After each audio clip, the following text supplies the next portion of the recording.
ഈശോ മിശിഹായ്ക്കും സ്തുതിയായിരിക്കട്ടെ. വിശുദ്ധ പൗലോസ് ശ്ലീഹ എഫെസോസുകാർക്ക് എഴുതിയ ലേഖനം 3-ാം അധ്യായത്തിലേക്ക് നമുക്ക് കടക്കാം. ഈ അധ്യായത്തിൽ ആകെ 21 വാക്യങ്ങളാണുള്ളത്. ഇതിൽ 2 ശീർഷകങ്ങളുണ്ട്. 1 വിജാതിയരുടെ അപ്പസ്തോലൻ, 2 ക്രിസ്തുവിൻ്റെ സ്നേഹം. ഇതിൽ വിജാതിയരുടെ അപ്പസ്തോലൻ എന്ന ശീർഷകത്തിന് കീഴിൽ 1 മുതൽ 13 വരെയുള്ള വാക്യങ്ങളും ക്രിസ്തുവിൻ്റെ സ്നേഹം എന്ന ശീർഷകത്തിന് കീഴിൽ 14 മുതൽ 21 വരെയുള്ള വാക്യങ്ങളും ഉൾപ്പെടുന്നു. ഇവിടെ വിശുദ്ധ പൗലോസ് ശ്ലീഹയ്ക്ക് ലഭിച്ച വെളിപാടിൻ്റെ അടിസ്ഥാനത്തിൽ വിശുദ്ധ പൗലോസ് ശ്ലീഹ വിജാതീയ, യഹൂദ, ക്രൈസ്തവരെ ഒന്നിപ്പിക്കാനുള്ള ദൈവിക പദ്ധതിയുടെ ഉപകരണമാണ് എന്ന് നമുക്ക് മനസ്സിലാക്കാൻ സാധിക്കും. വിശുദ്ധ പൗലോസ് ശ്ലീഹ എഫെസോസുകാരോട് പറയുന്നുണ്ട്, വിജാതീയരായ നിങ്ങൾക്ക് വേണ്ടി യേശുക്രിസ്തുവിനെ പ്രതി താൻ തടവിലാക്കപ്പെട്ടു എന്ന്. വിശുദ്ധ പൗലോസ് ശ്ലീഹ പറയുന്നു, പൗലോസായ ഞാൻ എഫെസോസുകാരായ നിങ്ങൾക്ക് വേണ്ടി ദൈവകൃപ കൈകാര്യം ചെയ്യാൻ നിയോഗിക്കപ്പെട്ടവനാണ് എന്ന് നിങ്ങൾ കേട്ടിട്ടുണ്ടല്ലോ എന്ന് ശ്ലീഹ അവരോട് പറയുന്നു. ഇവിടെ വിശുദ്ധ പൗലോസ് ശ്ലീഹ കാരാഗൃഹവാസം അനുഭവിക്കുമ്പോഴാണ് ഈ ലേഖനം രചിച്ചിട്ടുള്ളത് എന്ന് നമുക്ക് മനസ്സിലാക്കാൻ സാധിക്കും. എഫെസോസുകാരായ നിങ്ങൾക്ക് മുൻപും വളരെ ചുരുക്കത്തിൽ ഞാൻ എഴുതിയിട്ടുള്ളതുപോലെ വെളിപാട് വഴിയാണ് തനിക്ക് രഹസ്യം അറിവായത്. ഇത് വായിക്കുമ്പോൾ ക്രിസ്തുവിൻ്റെ രഹസ്യത്തെക്കുറിച്ച് പൗലോസ് ശ്ലീഹയ്ക്ക് ലഭിച്ചിട്ടുള്ള ഉൾക്കാഴ്ച എന്താണെന്ന് നിങ്ങൾക്ക് മനസ്സിലാക്കാം എന്ന് ശ്ലീഹ എഫെസോസുകാരോട് പറയുന്നു. വിശുദ്ധരായ അപ്പസ്തോലന്മാർക്കും പ്രവാചകന്മാർക്കും പരിശുദ്ധാത്മാവിനാൽ വെളിവാക്കപ്പെട്ടതുപോലെ മറ്റു തലമുറയിലെ മനുഷ്യർക്കൊന്നും ഇവ വെളിവാക്കപ്പെട്ടിരുന്നില്ല എന്നും ശ്ലീഹ അവരോട് പറയുന്നു.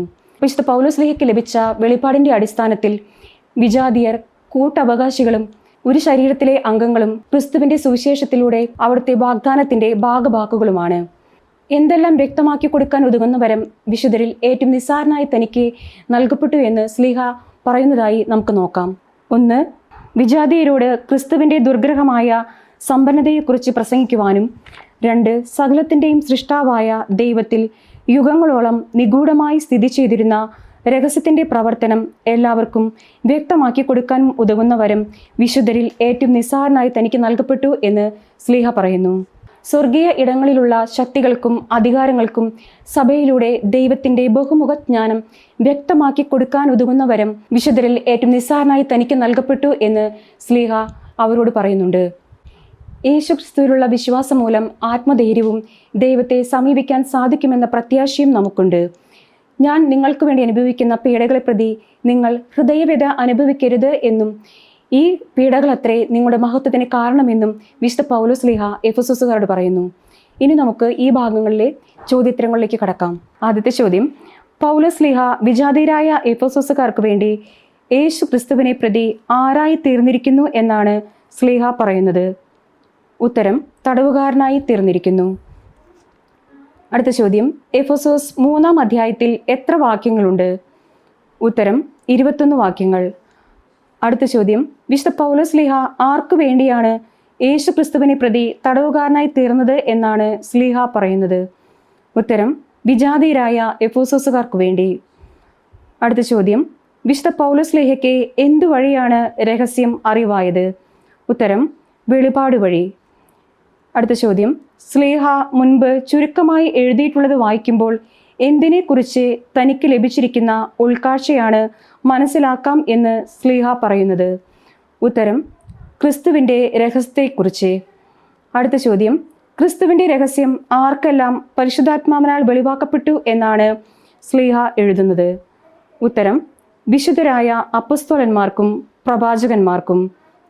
അടുത്ത ചോദ്യം, വിജാതിയർ എന്തിലൂടെയാണ് യേശു ക്രിസ്തുവിൽ വാഗ്ദാനത്തിൻ്റെ ഭാഗവാക്കുകൾ ആകുന്നത്? ഉത്തരം, സുവിശേഷത്തിലൂടെ. അടുത്ത ചോദ്യം, എന്തിനാൽ ഞാൻ ഈ സുവിശേഷത്തിൻ്റെ ശുശ്രൂഷകനായി എന്നാണ് ശ്ലീഹ പറയുന്നത്? ഉത്തരം, ദൈവത്തിൻ്റെ കൃപാവരത്താൽ. അടുത്ത ചോദ്യം, എന്തിനെക്കുറിച്ച് പ്രസംഗിക്കാനുള്ള വരം ആണ് വിശുദ്ധ പൗലോസ് ശ്ലീഹയ്ക്ക് നൽകപ്പെട്ടത്? ഉത്തരം, വിജാതീയരോട് ക്രിസ്തുവിൻ്റെ ദുർഗ്രഹമായ സമ്പന്നതയെക്കുറിച്ച്.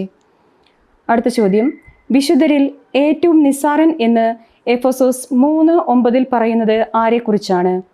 ഉത്തരം, വിശുദ്ധ പൗലോസ് ശ്ലീഹയെക്കുറിച്ച്. അടുത്ത ചോദ്യം, സ്വർഗീയ ഇടങ്ങളിലുള്ള ശക്തികൾക്കും അധികാരങ്ങൾക്കും എന്തിലൂടെയാണ് ദൈവത്തിൻ്റെ ബഹുമുഖജ്ഞാനം വ്യക്തമാക്കി കൊടുക്കുന്നത്? ഉത്തരം, സഭയിലൂടെ. അടുത്ത ചോദ്യം, വിശുദ്ധ പൗലോസ് ശ്ലീഹ അനുഭവിച്ച പീഡകൾ എഫെസോസുകാരുടെ എന്താണ് എന്നാണ് ശ്ലീഹ എഫെസോസ് 3:13 പറയുന്നത്? ഉത്തരം മഹത്വം. അടുത്ത ചോദ്യം, പൗലോസായ ഞാൻ നിങ്ങൾക്ക് വേണ്ടി എന്തു കൈകാര്യം ചെയ്യാൻ നിയോഗിക്കപ്പെട്ടിരിക്കുകയാണ് എന്നാണ് എഫെസോസ് 3:2 പറയുന്നത്? ഉത്തരം ദൈവകൃപ കൈകാര്യം ചെയ്യാൻ. അടുത്ത ചോദ്യം, ഞാൻ മുൻപ് ചുരുക്കമായി നിങ്ങൾക്ക് എന്തെഴുതിയിട്ടുണ്ടായിരുന്നു എന്നാണ് ശ്ലീഹ പറയുന്നത്? ഉത്തരം വെളിപാട് വഴിയാണ് രഹസ്യം എനിക്ക് അറിവായത് എന്ന്. അടുത്ത ചോദ്യം, ഞാൻ മുൻപ് ചുരുക്കമായി നിങ്ങൾക്ക് എഴുതിയിട്ടുള്ളത് വായിക്കുമ്പോൾ ക്രിസ്തുവിൻ്റെ രഹസ്യത്തെക്കുറിച്ച് എനിക്ക് ലഭിച്ചിരിക്കുന്ന എന്തു മനസ്സിലാക്കാം എന്നാണ് ശ്ലീഹ പറയുന്നത്? ഉത്തരം ഉൾക്കാഴ്ച. സ്വർഗീയ ഇടങ്ങളിലുള്ള ശക്തികൾക്കും അധികാരങ്ങൾക്കും സഭയിലൂടെ ദൈവത്തിൻ്റെ എന്ത് വ്യക്തമാക്കി കൊടുക്കുന്നു എന്നാണ് എഫെസോസ് 3:10 പറയുന്നത്? ഉത്തരം ബഹുമുഖജ്ഞാനം. അടുത്ത ചോദ്യം, ഞാൻ നിങ്ങൾക്ക് വേണ്ടി സഹിക്കുന്ന എന്തിനെ പ്രതിയാണ് നിങ്ങൾ ഹൃദയവിധ അനുഭവിക്കരുതെന്ന് ശ്ലീഹ പറയുന്നത്? ഉത്തരം പീഡകളെ പ്രതി. അടുത്ത ചോദ്യം, യേശുക്രിസ്തുവിലുള്ള വിശ്വാസം മൂലം ആത്മധൈര്യവും ദേശം സാധിക്കുമെന്ന പ്രത്യാശയും നമുക്കുണ്ടെന്നാണ് ശ്ലീഹ പറയുന്നത്? ഉത്തരം ദൈവത്തെ സമീപിക്കാൻ സാധിക്കുമെന്ന പ്രത്യാശയും. ഇനി നമുക്ക് അടുത്ത ശീർഷകത്തിലേക്ക് കടക്കാം, ക്രിസ്തുവിൻ്റെ സ്നേഹം. സ്വർഗത്തിലും ഭൂമിയിലുമുള്ള എല്ലാ പിതൃത്വങ്ങൾക്കും നാമകാരണമായ പിതാവിൻ്റെ മുൻപിൽ താൻ മുട്ടുകൾ മടക്കുന്നുവെന്ന് വിശുദ്ധ പൗലോസ്ലീഹ അവരോട് പറയുന്നു. ഇവിടെ വിശുദ്ധ പൗലോസ്ലീഹ എഫെസോസുകാർക്ക് വേണ്ടി പ്രാർത്ഥിക്കുന്നുണ്ട് എന്ന് പറയുന്ന 3 കാര്യങ്ങളെക്കുറിച്ച് ഇവിടെ പ്രതിപാദിക്കുന്നുണ്ട്. അവ ഏവയെന്ന് നമുക്ക് നോക്കാം. 1. അവിടുത്തെ മഹത്വത്തിൻ്റെ സമ്പന്നതയ്ക്ക് യോജിച്ച വിധം അവിടുന്ന് തൻ്റെ ആത്മാവിലൂടെ നിങ്ങളുടെ ആന്തരിക മനുഷ്യനെ ശക്തിപ്പെടുത്തണമെന്നും. 2. വിശ്വാസം വഴി ക്രിസ്തു നിങ്ങളുടെ ഹൃദയങ്ങളിൽ വസിക്കണമെന്നും. 3. നിങ്ങൾ സ്നേഹത്തിൽ വേരുപാകി അടിയുറയ്ക്കണമെന്നും എന്ന് തുടങ്ങി 3 കാര്യങ്ങൾക്ക് വേണ്ടി വിശുദ്ധ പൗലോസ്ലീഹ എഫെസോസുകാർക്ക് വേണ്ടി പ്രാർത്ഥിക്കുന്നുവെന്ന് പറയുന്നുണ്ട്. എല്ലാ വിശുദ്ധരോടുമൊപ്പം ക്രിസ്തുവിൻ്റെ സ്നേഹത്തിൻ്റെ നീളവും വീതിയും ഉയരവും ആഴവും ഗ്രഹിക്കാൻ നിങ്ങൾക്ക് ശക്തി ലഭിക്കട്ടെ എന്നും ശ്ലീഹ അവരോട് പറയുന്നു. എഫെസോസ് 3:19 ഇങ്ങനെ പറയുന്നു, അറിവിനെ അതിശയിക്കുന്ന ക്രിസ്തുവിൻ്റെ സ്നേഹം നിങ്ങൾ ഗ്രഹിക്കാനും അതുവഴി ദൈവത്തിൻ്റെ സമ്പൂർണതയാൽ നിങ്ങൾ പൂരിതരാകാനും ഇടയാകട്ടെ. എഫെസോസ് 3:19. നമ്മിൽ പ്രവർത്തിക്കുന്ന ശക്തിയാൽ പിതാവായ ദൈവം നാം ചോദിക്കുന്നതിലും ആഗ്രഹിക്കുന്നതിലും വളരെ കൂടുതൽ ചെയ്തു തരാൻ സാധിക്കുന്ന പിതാവായ ദൈവത്തിന് സഭയിലും യേശുവിലും മഹത്വമുണ്ടാകട്ടെ. ആമീൻ. ഇനി നമുക്ക് ഈ ഭാഗത്തിലെ ചോദ്യോത്തരങ്ങളിലേക്ക് കടക്കാം. 1. സ്വർഗത്തിലും ഭൂമിയിലുമുള്ള എന്തിന് നാമകാരണമായ പിതാവിൻ്റെ മുമ്പിൽ താൻ മുട്ടുമടക്കുന്നതായാണ് ശ്ലീഹ എഫെസോസ് 3:14-15 വാക്യങ്ങളിൽ പറയുന്നത്? ഉത്തരം എല്ലാ പിതൃത്വങ്ങൾക്കും. അടുത്ത ചോദ്യം, എന്തിന് യോജിച്ച വിധം അവിടുന്ന് തൻ്റെ ആത്മാവിലൂടെ നിങ്ങളുടെ ആന്തരിക മനുഷ്യനെ ശക്തിപ്പെടുത്തണമെന്നാണ് വിശുദ്ധ പൗലോസ്ലീഹ പ്രാർത്ഥിക്കുന്നത്? ഉത്തരം അവിടുത്തെ മഹത്വത്തിൻ്റെ സമ്പന്നതയ്ക്ക്. അടുത്ത ചോദ്യം, അവിടുത്തെ മഹത്വത്തിൻ്റെ സമ്പന്നതയ്ക്ക് യോജിച്ച വിധം അവിടുന്ന് തൻ്റെ ആത്മാവിലൂടെ ആരെ ശക്തിപ്പെടുത്തണമെന്നാണ് ശ്ലീഹ പ്രാർത്ഥിക്കുന്നത്? ഉത്തരം നിങ്ങളുടെ ആന്തരിക മനുഷ്യനെ. അടുത്ത ചോദ്യം, വിശ്വാസം വഴി ആര് നിങ്ങളുടെ ഹൃദയങ്ങളിൽ വസിക്കണമെന്നാണ് ശ്ലീഹ പ്രാർത്ഥിക്കുന്നത്? ഉത്തരം ക്രിസ്തു. അടുത്ത ചോദ്യം, വിശുദ്ധ പൗലോസ്ലീഹ എഫെസോസുകാരുടെ എത്ര കാര്യങ്ങൾക്ക് വേണ്ടിയാണ് പ്രാർത്ഥിക്കുന്നതായി എഫെസോസ് 3:16-17 വാക്യങ്ങളിൽ നമുക്ക് കാണാൻ സാധിക്കുന്നത്? ഉത്തരം 3 കാര്യങ്ങൾക്ക് വേണ്ടി. അടുത്ത ചോദ്യം, വിശുദ്ധ പൗലോസ്ലീഹ എഫെസോസുകാർക്ക് വേണ്ടി പ്രാർത്ഥിക്കുന്നുവെന്ന് പറയുന്ന കാര്യങ്ങളിൽ 3-ാമതായി പറയുന്ന കാര്യം എന്താണ്? ഉത്തരം നിങ്ങൾ സ്നേഹത്തിൽ വേരുപാകി അടിയുറയ്ക്കണമെന്ന്.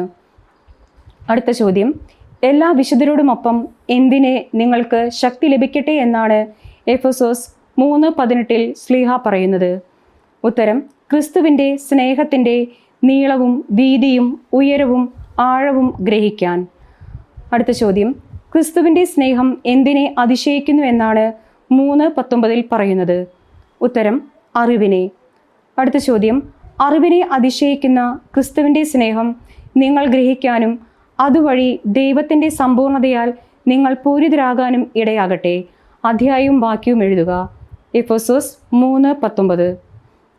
അടുത്ത ചോദ്യം, അവിടത്തേക്ക് ഡേഷിലും തലമുറകളോളം എന്നേക്കും മഹത്വമുണ്ടാകട്ടെ. ഉത്തരം സഭയിലും യേശു ക്രിസ്തുവിലും. അടുത്ത ചോദ്യം, പിതാവായ ദൈവത്തിനെ സഭയിലും യേശു ക്രിസ്തുവിലും തലമുറകളോളം എന്നേക്കും എന്തുണ്ടാകട്ടെ എന്നാണ് ശ്ലീഹ പറയുന്നത്? ഉത്തരം മഹത്വം. അടുത്ത ചോദ്യം, ഡേഷ് വഴി ക്രിസ്തു നിങ്ങളുടെ ഹൃദയങ്ങളിൽ വസിക്കണമെന്ന് ശ്ലീഹ പ്രാർത്ഥിക്കുന്നുവെന്നാണ് എഫേസ്യോസ് 3:17 പറയുന്നത്? ഉത്തരം വിശ്വാസം വഴി. അടുത്ത ചോദ്യം, അറിവിനെ അതിശയിക്കുന്ന ക്രിസ്തുവിൻ്റെ സ്നേഹം നിങ്ങൾ ഗ്രഹിക്കാനും അതുവഴി ഡേഷിനാൽ നിങ്ങൾ പൂരിതരാകാനും ഇടയാകട്ടെ എന്നാണ് ശ്ലീഹ പറയുന്നത്? ഉത്തരം ദൈവത്തിൻ്റെ സമ്പൂർണതയാൽ.